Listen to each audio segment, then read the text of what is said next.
I want to compare the wide-angle zoom that I use for full-frame photography, the Canon 16-35 f2.8, and the Sigma 18-35 f1.8 that I use for my Blackmagic Pocket Cinema camera 4K. I'm going to shoot the lenses at the exact same settings, except the Canon will go to 16mm to see if the extra few millimeters will make up for its age. The same basic color grade will be applied to each clip to highlight the differences in renditions from each lens.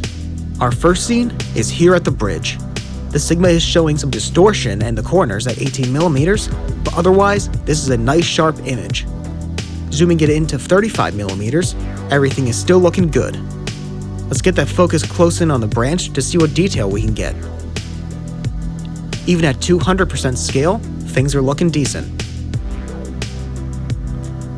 Now let's give the Canon the same test.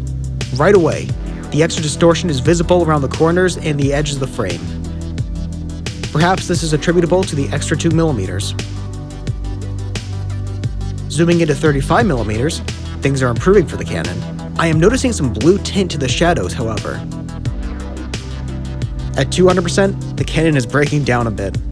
Textures are losing definition and getting muddy. The Sigma looks much better in comparison. Onto our second setup. The Sigma is displaying some distortion again at the corners.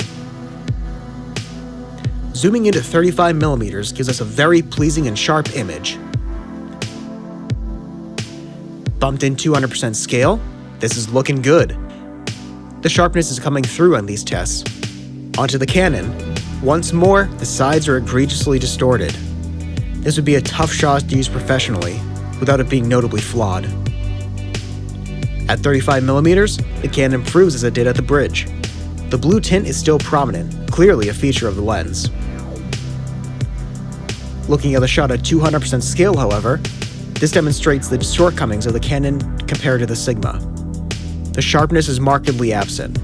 Comparing it to the Sigma, there is no competition.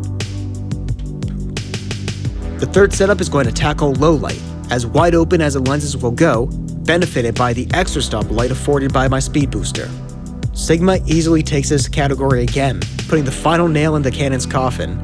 Despite being a decent wide-angle zoom for photography, the 16-35 can't carry its weight compared to modern lens designs. The sharpness, accuracy, and speed were all easily given to the Sigma.